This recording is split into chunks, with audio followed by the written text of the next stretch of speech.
Welcome to the Heartbeat. My name's Abby. I'm here with Jen, and we're here to talk about all things the Frederick County community. The Heartbeat is our quick little monthly debrief where we check in on the pulse of what's happening related to power based violence, resources that are available, and highlight current stories that are happening in the world today. So, Jen, you brought up a really interesting story.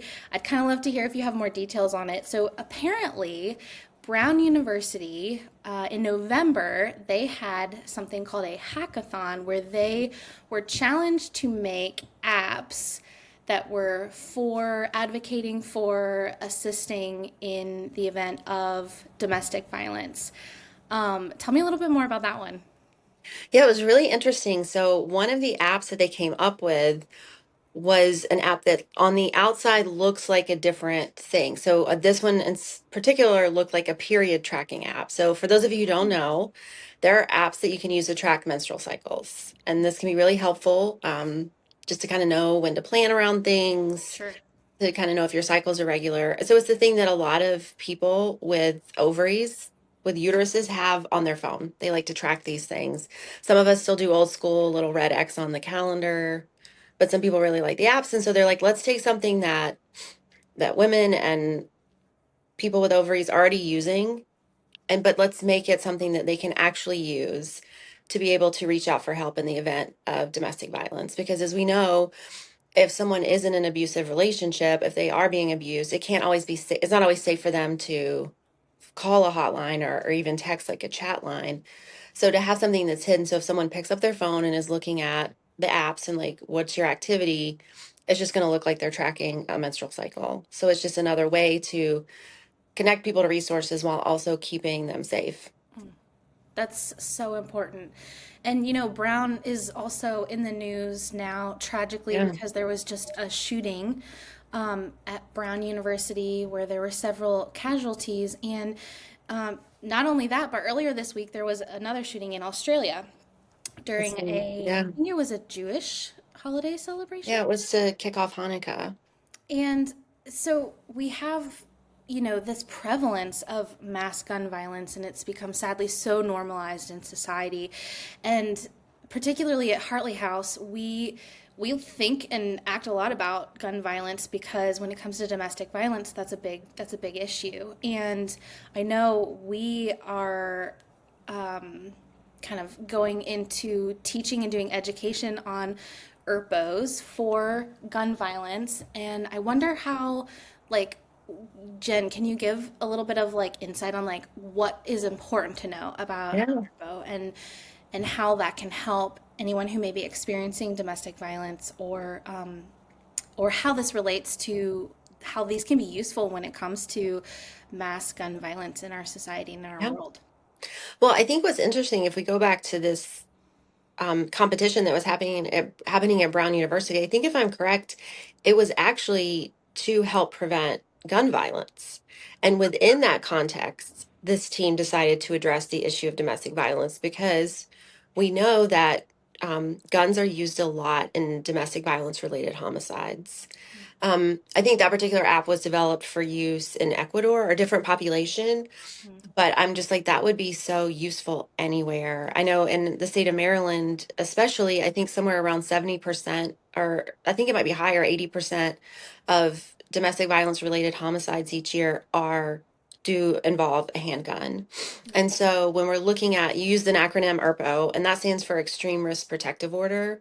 So it's a specific type of protective order that someone can use to have guns removed from a home if a person in the home is a danger to themselves or others.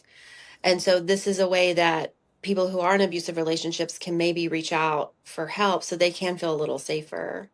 I think it's something like if there's a gun in the home, an abuse victim is 500% more likely to be murdered than if there's not.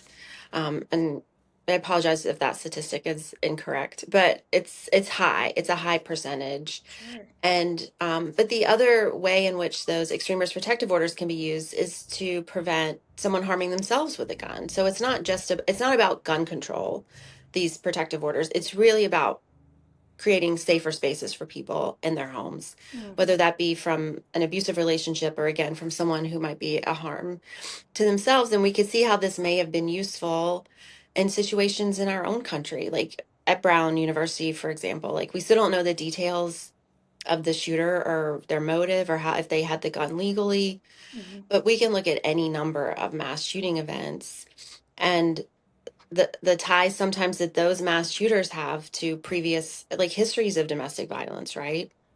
Yeah. And if a protective order had been used, maybe that violence could have been prevented. Mm. So that's definitely something. And just a shout out to our longer podcast, Connect and Thrive. We have one up right now Yes. on extreme risk protective orders. So if anyone's interested really in a deep dive on what does that look like? What does that mean? How do I get one? Go Yes. check that out. Oh, that was such a good episode. I just finished it. And, It's really good. I learned a lot about ERPOs too. They're basically like a red flag if you suspect the potential for violence to occur. And I feel Mhm. like that's so important, even knowing what resources are out there. If you suspect that for your own life, for your own safety, maybe a classmate, maybe a roommate, whatever that Yeah, might be. Yeah, I was geeking out over that episode. Check it out. check it out. Check it out on our page. Another really interesting hot topic right now in the United States is Uber and Lyft have a lawsuit against them because they are being accused of allegedly discriminating against males and breaking Yeah. legalities. Particularly, it's this lawsuit is happening in California Mhm. because you have the option as a woman to opt in or out of having a male driver.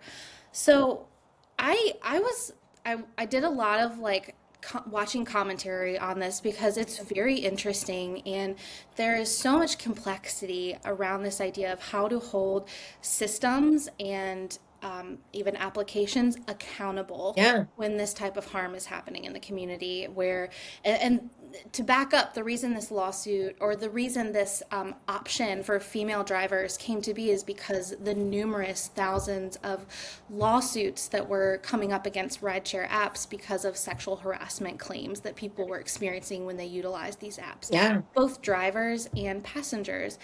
And man, that's hard. I went down a rabbit hole of all the yeah, ways that they are trying to prevent that.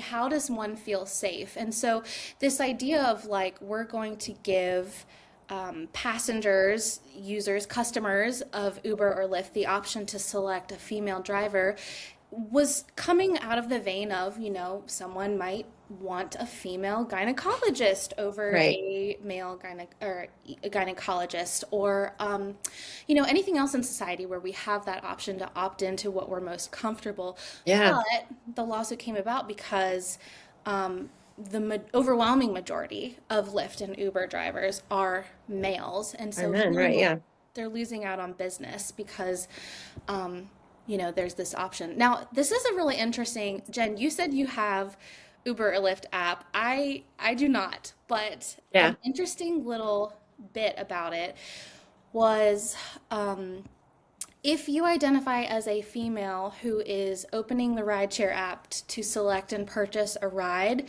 you are automatically given like of your first options to use a female driver. And that is kind of the key that when I was digging into it of this lawsuit versus saying that you want to select a female driver, the automatic, like they're assuming and they're putting that in front of you, like hmm top of menu, is what is that's kind of like what the lawsuit is hanging on, that crutch where, just like there's not lawsuits out there where we can select male or female gynecologists because should be entitled right. to being comfortable. Really interesting, but I digress. So, how does this trickle into the reality of our work at Hartley House and ensuring that workplace culture has the air of accountability and systems in place so that there is safety for women and really all genders, that particular bias too, talking about. Yeah. It's no, the whole thing's interesting, and I think this would be a great space to really hear from the audience. Like, Mhm. leave some comments. Like, what are your thoughts on this option for Uber and Lyft? to have a female driver if you are a woman or if you're a non-binary person.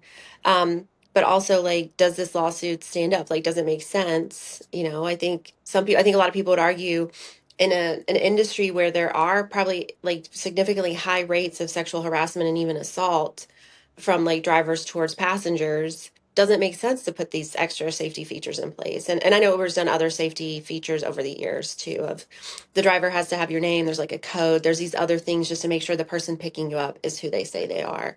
But I think really just overall, I think it's a good conversation to have. I don't think there's an easy answer, but I think it makes sense. I think this came out of a real problem, and it actually looks like it's an option that a lot of people are enjoying. So I don't imagine Uber and Lyft will be moving away from something that their passenger base seems to be appreciating. Now, one little caveat to that I did find interesting, at least on my Uber app, is that there's if I choose like a woman driver, it bumps it up to the same rate as Uber X. So I Mm, thought that was a little interesting that it does cost more money, at least on my app, in my area. yeah. And I'm like, does that extra money go to the women? Very fair question. But I don't know the answer to that. So I think, but again, I think this is a great space to like a great conversation topic. Yeah. Does it make sense? You're right. You're absolutely right. It begs the question, does this make sense? How do we implement accountability and safety measures without discriminating and also reinforcing biases of, Yeah, a female can be a perpetrator just as much as sure, exactly. and so not overlooking that and that's just an important discussion and I'm glad it's starting for us nationwide and I think you're right. I don't think they're going to stop anytime soon, but Right. as the holidays come up, be safe, don't drink and Yep. drive. Be smart when you're getting your Uber or your Yes. Lyft. And, at Hartley House, our hotline is available 24/7 throughout the holidays. If you have a question or concern or just need some extra support, we are here. Our hotline is 301-662-8800. You can find more information about the services we offer on our website, hartleyhouse.org. And we hope you have a wonderful holiday season. Yeah. Happy holidays.